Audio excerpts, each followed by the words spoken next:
Welcome to online CT class. In this class, we will discuss the synopsis of the chapter Semiconductor Electronics, Materials, Devices and Simple Circuits.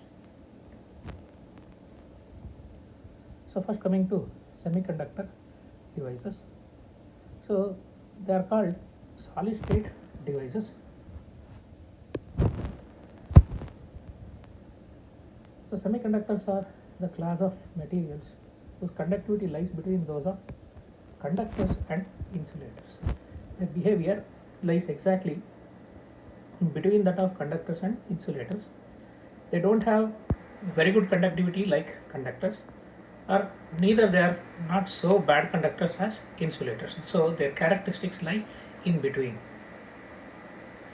So comparing the resistivity of conductors, semiconductors and insulators.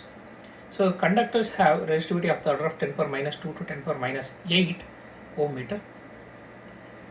Semiconductors have resistivity of the order of 10 power minus 5 to 10 power 6. Insulators have resistivity of the order of 10 power 11 to 10 to the power 19 ohm meter. If you consider the conductivity, it is just the reciprocal of resistivity. 10 to the power 2 to 10 to the power 8 for conductors. For semiconductors it is 10 power 5 to 10 power minus 6. For insulators it is 10 power minus 11 to 10 power minus 19 Simon per meter. So the classification of these materials into conductors, semiconductors and insulators, it is done by the basis of the band theory of solids. Germanium and silicon are the semiconductors which are widely used in solid state electronics, as these materials can be obtained in the purest form and it can be crystallized very easily. That's why germanium and silicon are widely used in semiconductor electronics. Now, semiconductors can be classified into two categories. One is intrinsic semiconductor, other is extrinsic semiconductors. So intrinsic semiconductors are the semiconductors in their pure form. They are called pure semiconductors. They contain equal number of electrons and holes at a temperature greater than absolute zero. So whenever a bond is broken, then there will be electron hole pair created. So in the case of intrinsic semiconductor, number of electrons per unit volume will be equal to number of holes per unit volume. For every hole there will be an electron, so there will be equal number of electrons and holes. So in case of intrinsic semiconductor, electrical conductivity is due to equal number of free electrons and holes. So Ni is intrinsic carrier density, we say intrinsic carrier density, that is number of intrinsic charge carriers per unit volume.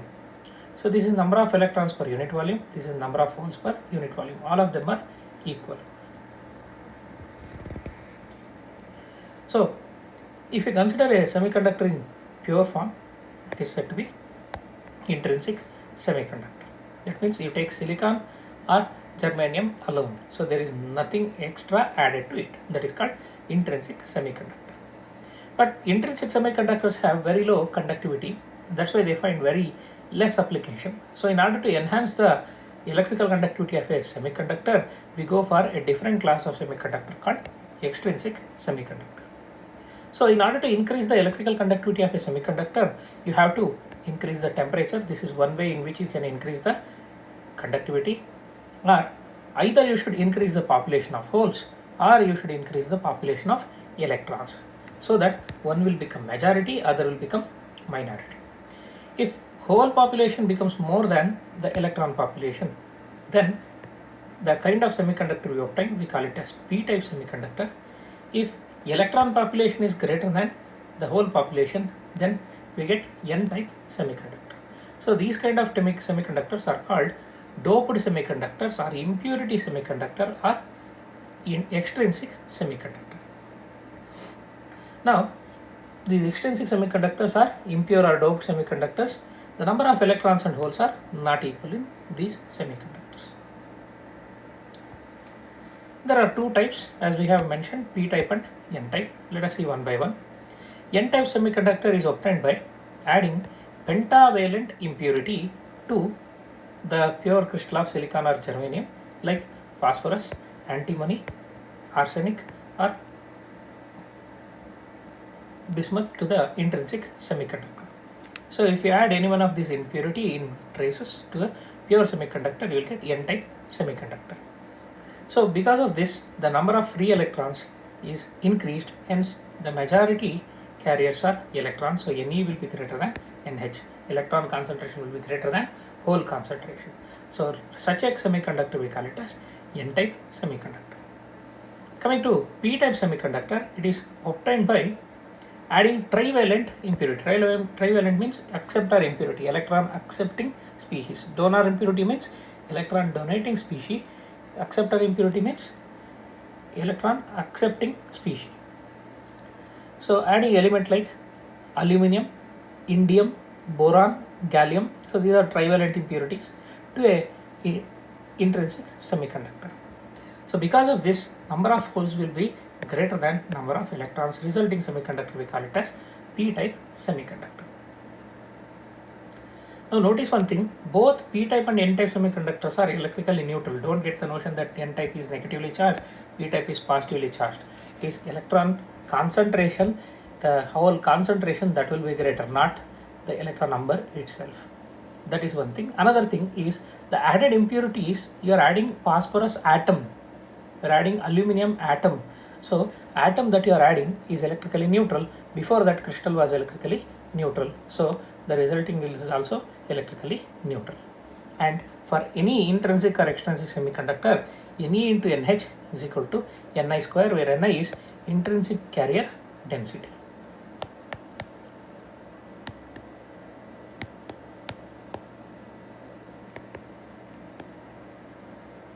That means number of intrinsic charge carriers per unit volume. Proceeding further, the next concept is p-n junction. So we have p-type semiconductor and n-type semiconductor. What happens if you create both on a single crystal? Then the resulting device we call it as p-n junction.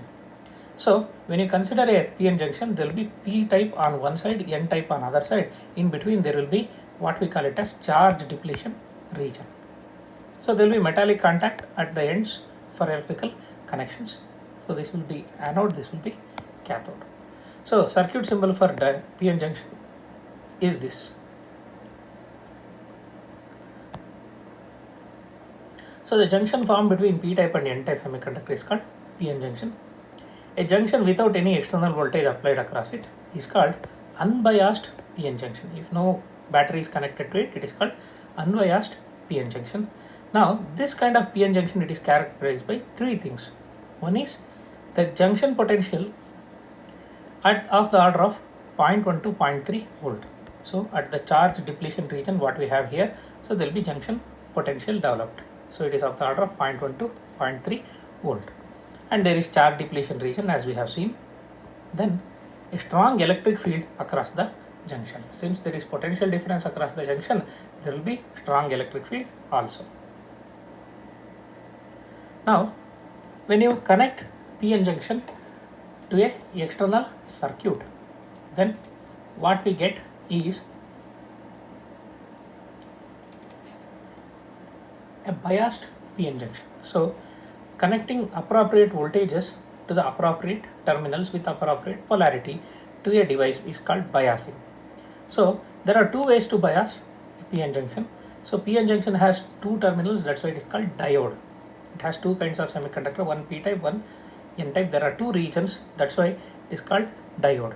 So when you consider a p-n junction in forward bias, so there are two ways to bias the junction. So one is forward bias, other is reverse bias. Now forward bias means the p-type is connected to positive of the battery, n-type is connected to negative of the battery. So in forward bias, the junction easily conducts. If you reverse the terminals, that is p-type to negative and n-type to positive, then it is reverse bias. So it does not conduct under reverse bias. Now if you consider forward biased p-n junction, Now, whatever the charge depletion region, depletion width was there, so on connecting it to battery, the charge depletion region width decreases. So width of depletion region decreases under forward bias. So the positive charges are pushed towards the junction from this side, negative charges are pushed towards the junction this side. So what happens? The junction becomes narrower.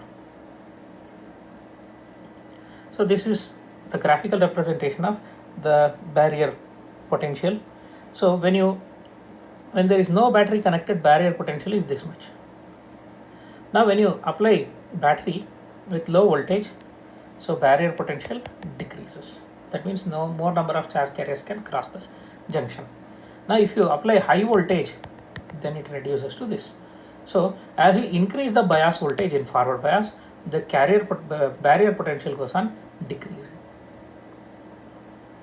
So hence conductivity increases.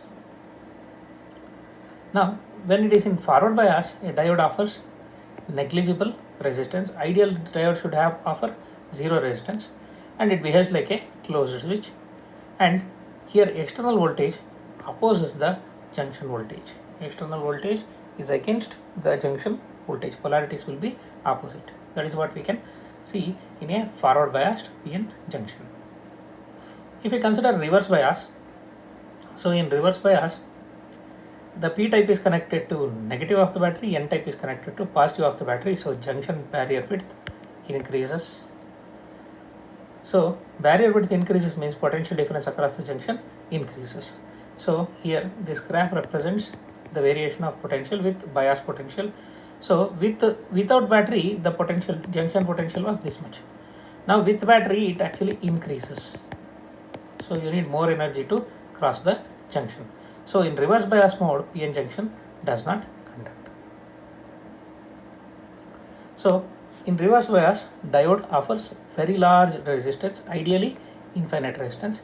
It behaves like an open switch, and external voltage aids the junction voltage. That means they add up. Junction voltage and external voltage, they get added. Now coming to the next concept, that is rectifier. So we know that diode conducts only in one particular direction. So this property of diode can be used to convert AC signal into DC. So a device which converts, or a circuit which converts AC to DC, is called rectifier. So there are two kinds of rectifiers, half wave rectifier and full wave rectifier. So half wave rectifier consists of a single diode. It is connected to secondary of a step down transformer. So the circuit is like this. There is a load resistance and it goes back to transformer. Now when the input sine wave is incident or it is supplied, let us say at point A, the positive half cycle starts, then this becomes positive, this becomes negative. So since it is positive, so diode conducts. So positive half cycle is retraced as it is in the output, which is drawn across load resistance. In the next half cycle, negative half cycle, polarities change. This becomes negative, this becomes positive. Now the diode is reverse biased, so it won't conduct. There is no output. Next, again positive half cycle comes, it conducts. Negative half cycle, it will absorb. So hence what you get is a pulsating DC output. Since it is pulsating, you will not get a stagnant voltage, and efficiency of this is also very less. So it finds very less applications. That's why we go for full wave rectifier. In case of full wave rectifier, instead of one diode, we have two diodes, and in the secondary of a transformer, we have what we call it as center tap. So if total number of turns is n, at n by 2 turns, there is one terminal. From here to here, n by 2, here to here, n by 2. If that is the case, if voltage applied here is V, here it will be V by 2, here it will be V by 2. That's how it is. Now, when positive half cycle starts, let us say this point becomes positive. So diode D1 is forward biased, then this will be negative, D2 is reverse biased. So D1 conducts, current through this flows this way, goes through the load resistance, goes back to center tap. So there is output absorbed across RL. Then when negative half cycle starts, then D2 conducts, this becomes positive, this becomes negative. D1 doesn't conduct. Now current flows this way and it goes through the resistor in the same direction, so negative half cycle also gets converted to positive. Next, this D1 conducts, you'll get this. Next, D2 conducts, you'll get this. So hence you'll get continuous DC output, but which is sinusoidally varying with respect to time. That is what we can see. So this sinusoidal variation of DC current, what we get, it is called ripple. So in order to remove this ripple, we'll use additional circuitry called filter. So in your syllabus we have only capacitor input filter. So what it does is it will reduce the variation of the output voltage with respect to time. So the full wave rectifier output is fed across the filter. This is the filter circuit. So there will be a capacitor connected in parallel just before the load resistance. Now what happens when positive half cycle starts, the voltage across this capacitor goes on increasing and capacitor gets fully charged when it reaches the peak. Now after this it starts decreasing, the voltage starts decreasing here. So when it starts decreasing, voltage across capacitor starts decreasing, then capacitor starts discharging. It was charged to the peak voltage, now the voltage across it is reduced, so it will start discharging. So due to the discharge, the fall of the voltage, the rate of fall of voltage is decreased.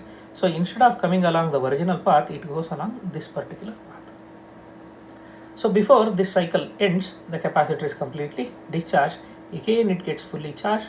Again it gets charged, discharge, charge, discharge. So what happens? It will forget the original path of variation as shown in this. So it will follow this kind of a variation. So variation is much reduced. If the capacitance value is much higher, then you will get a better action of filter. So the curve becomes flattened, so variation is reduced. So hence the filter circuit reduces the variation in the DC output of rectifier. Then moving on to a next concept, that is a special purpose diode called Zener diode. So it is a special purpose diode designed to operate in reverse breakdown region. So what we call it as Zener breakdown, and the breakdown voltage at which the junction breakdown takes place, that is what we call it as Zener voltage. Circuit symbol for Zener diode is shown like this. Now this Zener diode has a specific breakdown voltage, so beyond which it has adjustable resistance in reverse bias. Remember, all these special purpose diodes are used in reverse bias except the LED. So what it does is it will be used as a voltage regulator. It will protect the equipment from the voltage surge. So the unregulated rectified voltage is connected across this circuit. So here is a series resistance and here is a Zener diode. Zener diode, they are available with various configuration of Zener voltage, that is breakdown voltage, from 2 volt to 2000 volt. So wide range of Zener diodes are available. So the equipment to be connected, let us say it operates at 9 volt. Let us say you need to operate a car stereo system which operates at 9 volt. So then choose a Zener diode of 9 volt Zener voltage. So it is connected across this.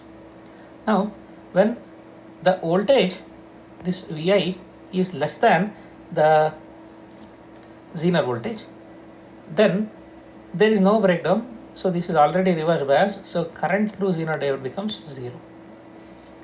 So because of this, entire voltage applies across RL. Now when input voltage is greater than Zener voltage, then what happens? Part of it appears across this, part of it appears across this. So current flows through this. So voltage across this will be maintained at Vz only. It won't get increased. So whatever the voltage is across this, same voltage appears across RL. So if there is any further increase in voltage, then Zener diode adjusts its resistance in reverse bias such that current is increased so that voltage across this remains constant. Current increases, resistance decreases, so voltage across it remains constant. So hence the maximum voltage across this RL will be equal to Vz. Beyond that it won't increase. So Zener diode can be used as a voltage regulator. So here it is. If V1 is less than Vz, there is no voltage across Zener diode. If V1 is greater than Vz, the Zener voltage is Vz, and the remaining voltage appears across the series resistance, not RL, RS. If V1 varies, voltage across RS also varies, keeping Vz constant. So this is action of Zener diode. Now notice one thing, whatever the current drawn by the device, voltage across Zener diode always remains same. So it is independent of the current drawn from the device. So in reverse bias, Zener diode maintains constant voltage across the load independent of variation of input voltage and the load. So there can be variation in the load, there can be variation in the input voltage, still it will maintain the same voltage across the load, hence it can be used as a voltage regulator. Now moving on to next concept, that is optoelectronic devices. So semiconductor diodes which generate charge carriers by using incident photons, they are called optoelectronic devices. So they generate charge carriers like holes and electrons, which is based on the incident photons on it, incident light on it. So they are called optoelectronic devices. So it is the technological hybrid of optics and semiconductor electronics. So there are three major optoelectronic devices. One is light emitting diode, so LED, which is used for the commercial, nowadays it is used for lighting purpose, and also earlier it was used for display purpose. Then photodiodes, they are used for detecting optical signals. Then photovoltaic devices like solar cell, which convert light energy into electrical energy. So that is all about the semiconductor electronics. Now we'll come to the next part of the chapter, that is digital electronics. So the first thing that we come across here is a logic gate. So logic gate is an electronic circuit which makes logic decisions. So logic decisions means let there be n number of inputs for this, there will be only one output for it. Such a circuit we call it as logic gate. So most commonly used logic gates are AND, OR, NOT, NOR and NAND gate. So AND, OR and NOT, they are basic gates. NOR and NAND, they are derived from them, and NAND and NOR act as universal gates. So the next definition is truth table. So truth table for a logic gate is the list of its output for different possible combinations of inputs. For different combination of input, what can be the output, that list we call it as truth table. So let us see the gates one by one. OR gate, so it performs the logic addition, so it is called OR operation. It is represented by addition sign, plus sign. So if A and B are inputs, then the output Y will be equal to A plus B. So this is the logic function of the OR gate. So if you take the circuit symbol is given by this, and the truth table for this is what we call it as truth table. What are the possible inputs for the gate? So A, B both are 0, A is 1, B is 0, A is 0, B is 1, A is 1, B is 1. So in this case, in the truth table you can list out 0 plus 0 is 0, 1 plus 0 is 1, 0 plus 1 is 1, 1 plus 1 is also 1. So they follow binary algebra. They follow binary algebra. Now coming to the next gate, that is AND gate. So it is represented by dot sign. So it is actually logic multiplication. So here output will be A into B. If A and B are inputs, the product of the inputs will be output. So circuit symbol for AND gate is like this. So Y is equal to A into B. If A and B both are 0, then the output is 0. If any one of the inputs is 0, A or B is 0, you will get always 0. You will get 1 only when both the inputs are 1. This is your AND gate. Then the next one is NOT gate. So NOT gate is the prime operation or negation operator. So if A is the input, then output will be A bar. So it is A bar means complement of A. So if A is equal to 0, complement of A is 1. If A is equal to 1, complement of A is 0. So this is the function of NOT gate. So it is used to invert a given signal. Then coming to NOR gate. So NOR gate is the combination of OR gate and NOT gate. So first it will perform OR function, then it will perform NOT function. So the symbol for NOR gate is shown like this. So this is the symbol for NOR gate. Write OR gate and write a bubble here. So it behaves as if there is OR gate connected to NOT gate. So circuit truth table is exactly reverse of what we had in OR gate. In OR gate, everywhere you get 1 except for the first column, first row. So in this case, you will get 1 in only first row, rest of the things are zeros. Then coming to NAND gate, it is combination of NOT and AND. So the output of NAND gate is just the inverse of AND gate. So if you take the circuit symbol, it is similar to what we did in the previous case. We'll write AND gate, then we'll put a bubble. So it behaves as if there is AND gate and NOT gate connected together. Look at the truth table, it is exactly inverse of what we had for AND gate. Now Boolean equations for the logic gates. So for OR gate, y is equal to A plus B. AND gate, y is equal to A into B. NOT gate, y is equal to A bar. NOR gate, y is equal to A plus B whole bar. NAND gate, AB whole bar. XOR or XOR gate. So exclusive OR, y is equal to AB bar plus A bar B. So these are some of the Boolean expressions. So here we come across one more thing called De Morgan's laws.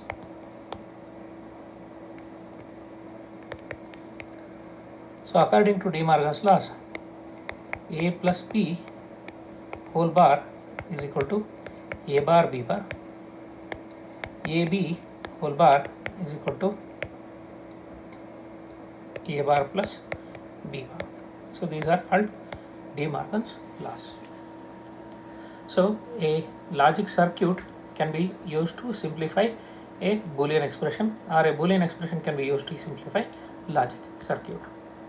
So that completes your semiconductor electronics, materials, devices, simple circuits and digital electronics.